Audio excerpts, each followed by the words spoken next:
Hello बच्चों, मैं अनुज Shukla physics online classes में आपका स्वागत करता हूं। कैसे हैं बच्चों? कैसी पढ़ाई लिखाई आप लोगों की चल रही है? उम्मीद है हमारे सारे बच्चे ऑनलाइन क्लासेस के माध्यम से अपनी स्टडी को कंटिन्यू कर रहे होंगे और आप सभी बच्चे इसी प्रकार से अपनी स्टडी को कंटिन्यू करते रहिए और ऑनलाइन क्लासेस पढ़ते रहिए।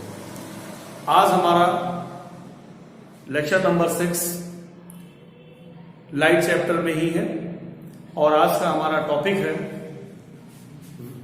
प्रकाश का अपवर्तन। क्या टॉपिक है हमारा? प्रकाश का अपवर्तन, जिसको हम लोग इंग्लिश में कहते हैं रिफ्रैक्शन ऑफ लाइट। क्या बोलते हैं? Refraction of light. तो आइए जानते हैं रिफ्रैक्शन ऑफ लाइट क्या है। बेटा, रिफ्रैक्शन ऑफ लाइट को जानने से पहले हमें यह जानना होगा कि माध्यम कितने प्रकार के होते हैं। माध्यम दो प्रकार के होते हैं, एक होता है विरल माध्यम और दूसरा होता है सघन माध्यम। विरल माध्यम को इंग्लिश में हम लोग कहते हैं रेरर मीडियम और सघन माध्यम को इंग्लिश में कहते हैं डेंसर मीडियम। क्या बोलते हैं? Denser medium. तो पहले हम लोग जानेंगे विरल माध्यम क्या है और फिर जानेंगे सघन माध्यम क्या है। ऐसे माध्यम जिनके मॉलिक्यूल्स के बीच अंतराणविक आकर्षण बल बहुत कम कार्य करता है, ऐसे माध्यमों को हम लोग विरल माध्यम कहते हैं, रेरर मीडियम कहते हैं। ओके। और ऐसे माध्यम जिनके मॉलिक्यूल्स के बीच अंतराणविक आकर्षण बल बहुत ज्यादा कार्य करता है, मॉलिक्यूल बहुत पास होते हैं, नियरेस्ट होते हैं, ऐसे माध्यमों को हम लोग क्या कहते हैं? सघन माध्यम कहते हैं। क्या कहते हैं? सघन माध्यम कहते हैं, यानी डेंसर मीडियम कहते हैं।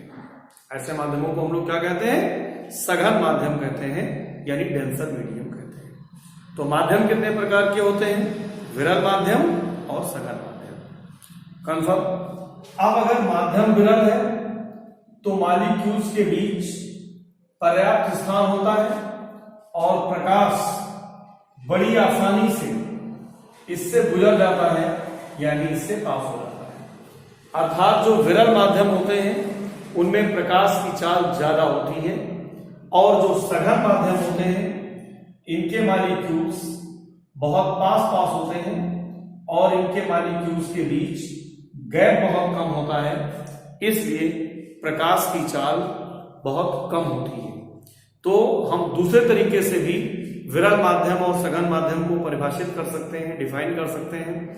हम ये कह सकते हैं कि ऐसे माध्यम जिनमें प्रकाश की चाल ज्यादा होती है वे विरल माध्यम कहलाते हैं और ऐसे माध्यम जिनमें प्रकाश की चाल कम होती है सघन माध्यम कहलाते हैं, यानी डेंसर मीडियम कहलाते हैं।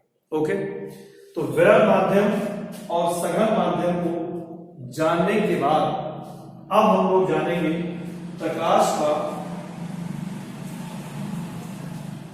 अपवर्तन क्या होता है। क्या जानेंगे?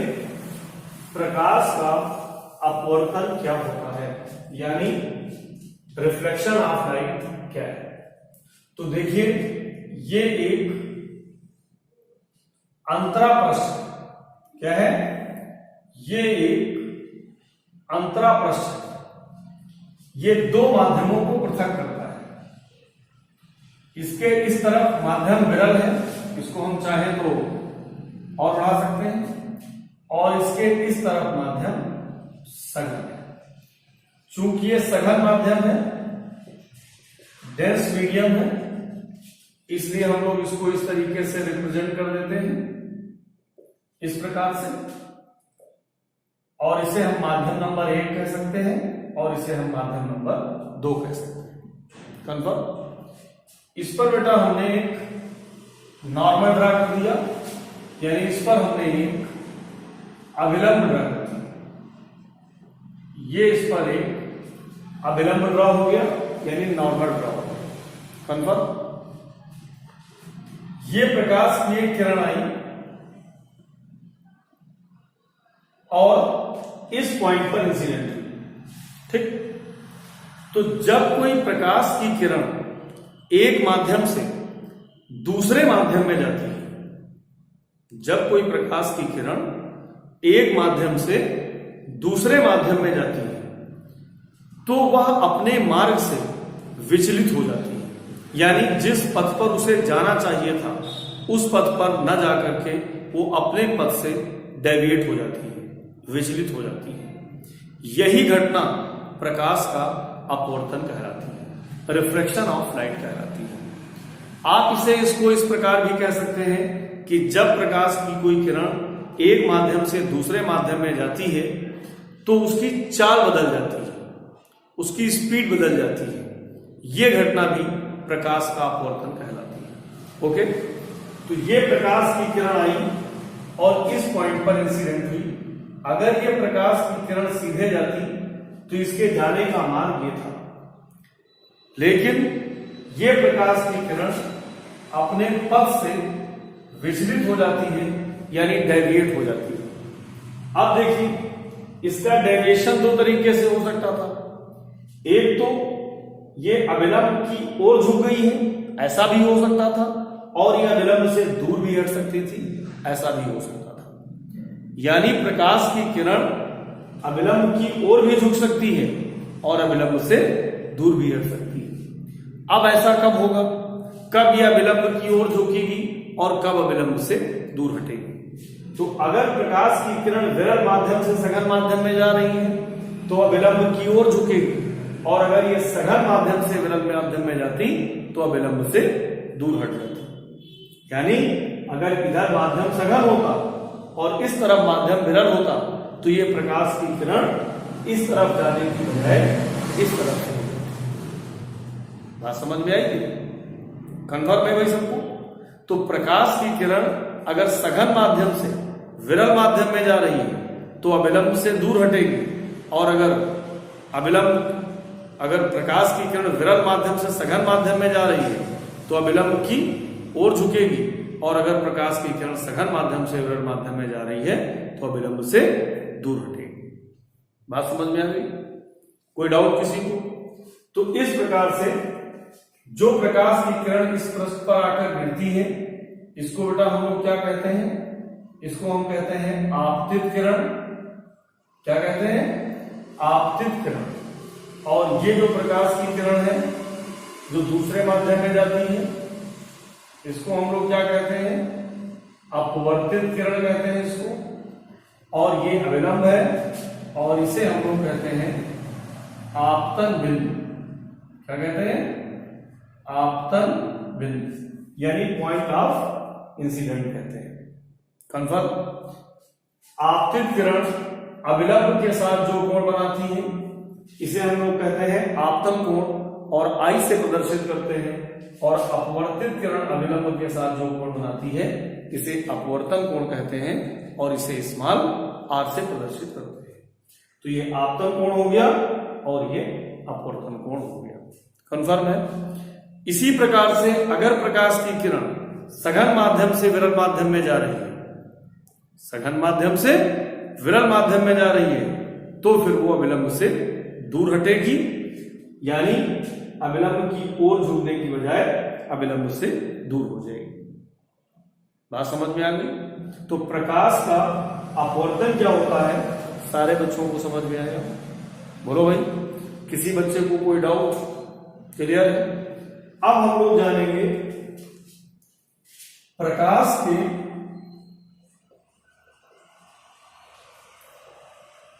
अपवर्तन के नियम। क्या जानेंगे? प्रकाश के अपवर्तन के नियम, यानी प्रकाश के अपवर्तन के कितने नियम हैं?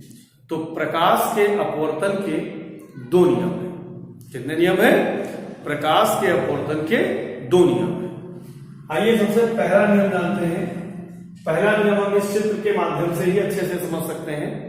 देखिए, ये हमारी आपतित किरण है, ये अपवर्तित किरण है, और ये आपतन बिंदु पर अविलंब है।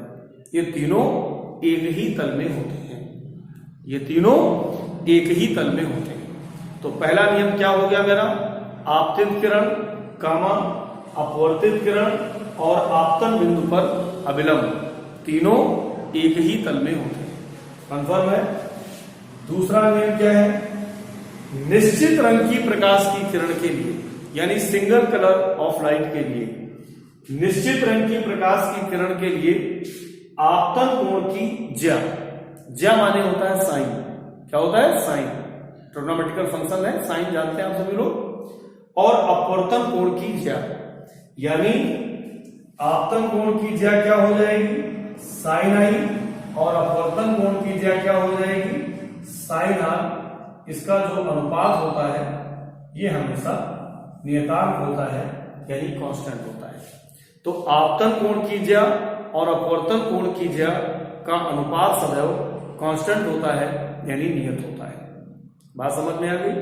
और इस नियतांक को कहते क्या है, ये बहुत ही महत्वपूर्ण है। इस नियतांक को हम लोग कहते हैं पहले माध्यम के सापेक्ष दूसरे माध्यम का अपवर्तनांक। क्या कहते हैं?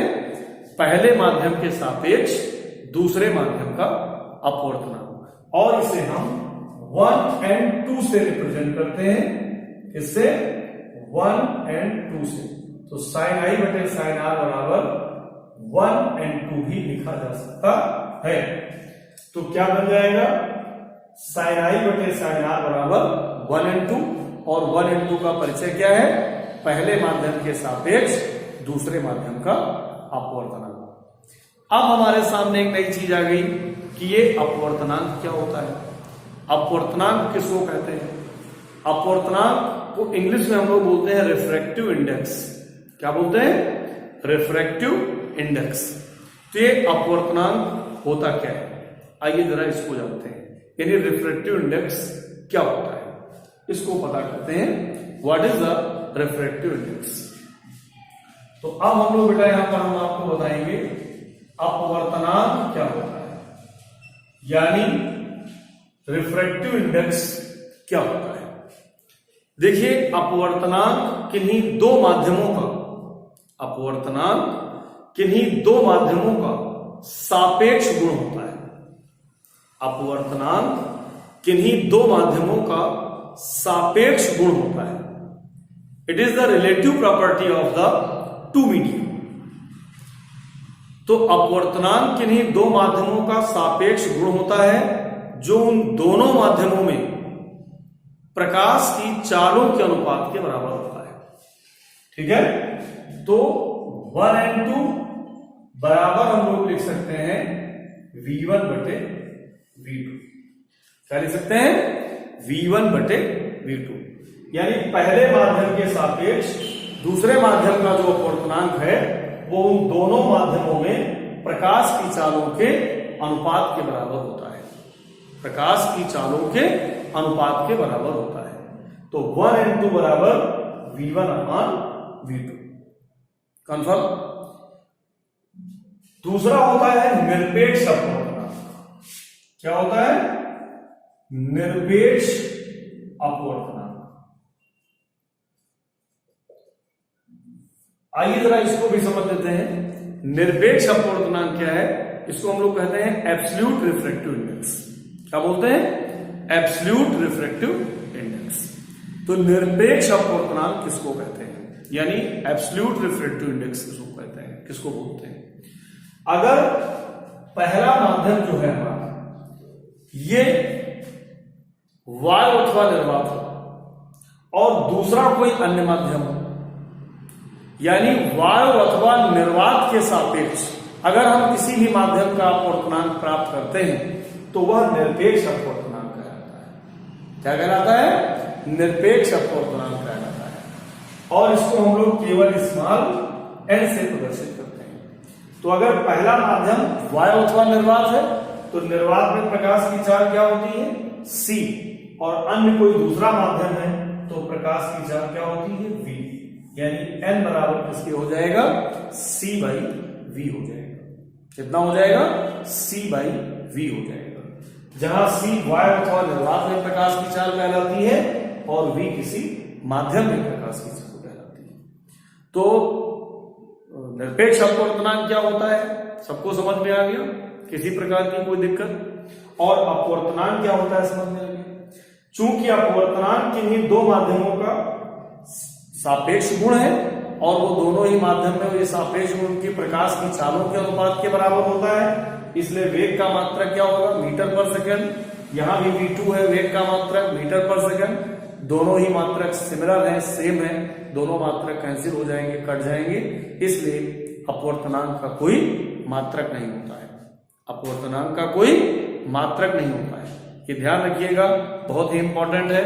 पूछा भी जाता है रिफ्रैक्टिव इंडेक्स की यूनिट क्या है, तो आप लिखेंगे कि रिफ्रैक्टिव इंडेक्स की कोई यूनिट नहीं होती है। क्यों नहीं होती है, सबको समझ में आ गया? क्योंकि अपवर्तनांक किन्हीं दो माध्यमों का सापेक्ष गुण होता है। It is the relative property of the two medium which is equal to the velocities of the both two medium. Is to be right और नॉट? और ये जो आपने लिखा है sin i बटे sin r बराबर 1 n2, इसे हम लोग स्नेल का नियम भी कहते हैं। किसका नियम कहते हैं? स्नेल का नियम भी कहते हैं। ध्यान रहेगा सबको। तो अगर कभी आपके इम्तिहान में ये पूछ दिया जाए कि स्नेल का नियम क्या है, तो स्नेल का नियम भी यही कहलाता है, यानी प्रकाश के अपवर्तन का जो दूसरा नियम है वही हमारा स्नेल का नियम कहलाता है। कंफर्म है?